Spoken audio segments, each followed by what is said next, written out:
adik-adik. Halo. Nah, ini sekarang saya sedang mau mengajar tentang sistem pencernaan. Kali ini siswanya ada 3 orang. Boleh perkenalkan diri dulu nggak satu-satu? Halo, nama saya Ayu. Kelas Kelas B. ya. Nama saya Nia. TK. Halo, nama saya Octavian Strategi. Sebelumnya udah tahu kakak belum namanya siapa? Halo. Nama aku Kanggi yang waktu itu kamu main kesini loh, sama Karina, sama Tante Rina. Ingat kan? Ingat. Ingat kan? Nah, sekarang Kanggi mau ajarin kalian sistem pencernaan manusia. Kelihatan gak gambarnya? Kelihatan gak? Kelihatan? Benar? Kelihatan ya? Ada gambar sistem pencernaan manusia. Kalian udah belajar belum di sekolah? Kalau yang TK belum ya? Halo. Mau ajarin nih ke kalian nih sistem pencernaan manusia nih yang ada di gambar ini. Kelihatan kan? Ada yang tahu nggak ini apa gambarnya? Gambar apa ini? Kelihatan nggak? Nih, Kang deketin nih. Kelihatan nggak gambarnya? Oh, itu dulu. Ini mulut. Biasanya kalau di mulut ini kita ngapain fungsinya mulut? Buat makan. Nah, makanan itu dikunyah pakai Mulut. mulut. Nah, kalau ditelan, pas ditelan, masuknya kemana? Tahu nggak? Iya, tenggorokan. Nih ya, ini kelihatan nggak gambarnya tenggorokan? Ingetin ya, tadi makanan dikunyah di mana? Nah, terus ditelan masuknya ke tenggorokan. Nah, ini gambar mulut nih, kelihatan gak nih? Nih, yang ini gambar mulut nih. Kelihatan kan? Kalau yang ditelan itu kalau udah dikunyah halus, ditelan namanya tenggorokan. Kelihatan kan? Nah, di lambung ini nih, gambar lambung kayak gini nih yang ada di perut kalian. Tahu nggak gambarnya kayak gini?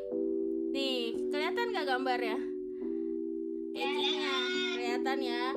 Nah, jadi setelah makanan masuk, lambung mulai mencampur makanan dengan air liur dan asam supaya makanan jadi halus dan siap dihancurkan. Nah, sekarang kita ke organ hati nih. Ada tahu nggak hati? Hati adanya emang di mana? Yang kalian tahu? Adanya di perut kalian, hati itu nih. Ada yang tahu nggak fungsi hati apa? I love you.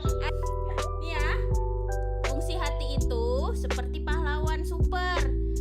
Jadi setelah makanan masuk ke perut nih, kalian kan kunyah-kunyah tuh makanannya kan. Habis itu tugasnya hati itu untuk membersihkan dan menyaring makanan supaya tubuh kita tetap sehat dan kuat. Kita ulang ya, ini makanan dikunyah di mana? Terus ditelan masuk ke, habis itu masuk ke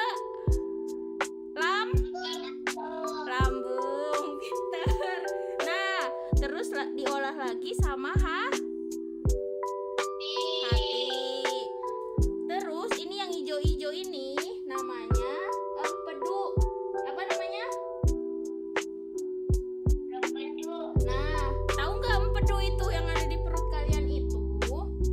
Fungsinya adalah untuk membantu memecah makanan yang berlemak supaya tubuh kita bisa menyerapnya. Ingetin ya, yang hijau ini nih, yang kecil ini namanya apa tadi? Empedu. Iya. Nah, sekarang kita lanjut ke organ berikutnya. Di sini ada pankreas namanya. Apa namanya? Nah, ya. Pankreas ini fungsinya sebagai untuk membantu tubuh membuat enzim supaya makanan yang masuk ke tubuh gampang dicerna.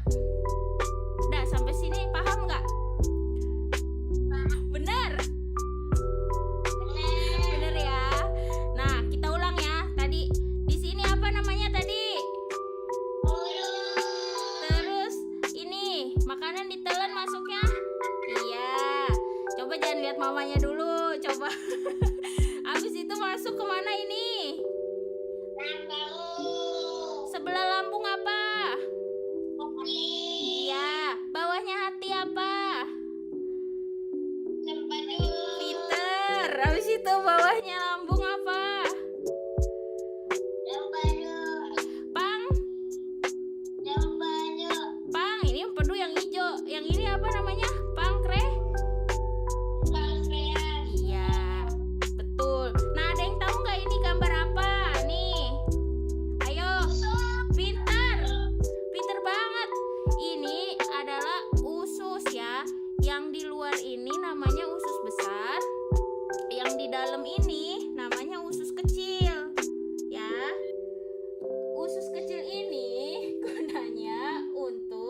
kurang makan sayuran. Siapa? Ayo ngaku. Berarti kurang makan. Oh iya, ini mah tiga-tiganya kurang makan sayur ya. Biar nya lembek harus makan sayur. Dan biar nggak sakit. Kita ulang ya. Tadi nih awal ini namanya apa? Terus ini? Iya, pinter banget. Ini? Lambung. Sebelah lambung apa? Bawahnya hati. Bawahnya lambung, Pang. Iya, betul. Nah, yang ini apa? Ayo. Usus apa? Sama usus ke? Nah, oke. Susah nggak hafalin organ-organ yang ada di perut? Gampang ya? Gampang? Besok-besok kita belajar lagi, mau nggak? Mau ya? Oke, sekian dulu untuk pembelajaran video hari ini. Semoga videonya bermanfaat. Dadah! Sebelumnya saya mau minta maaf Pak karena ada beberapa hal yang nggak sesuai sama kemauan saya. Sebenarnya ini kan media 3 dimensinya bisa dilepas pasang kayak gini Pak. Ini lebih enak kalau memang ngajar langsung. Tetapi hari ini saya udah janjian dengan beberapa anak-anak di dekat rumah mama saya. Tapi mereka nggak bisa datang karena hujan gitu. Sedangkan besok saya ada kegiatan lain. Kemudian juga hari Senin saya juga nggak ada yang anter kan karena suami saya kan kerja gitu. Jadi yang saya bisa maksimalkan adalah dengan tadi video call sama anaknya teman saya. Semoga umpan baliknya itu bisa diterima ya Pak. Maksudnya audiensnya itu bisa Bapak terima gitu. Saya udah mengusahakan semaksimal mungkin, cuma karena waktunya kan pengumpulannya hari Senin Pak. Jadi udah gak ada waktu lagi. Jadi yang bisa saya usahakan video call seperti tadi Pak. Mohon maaf ya Pak kalau banyak kurangnya. Makasih Pak.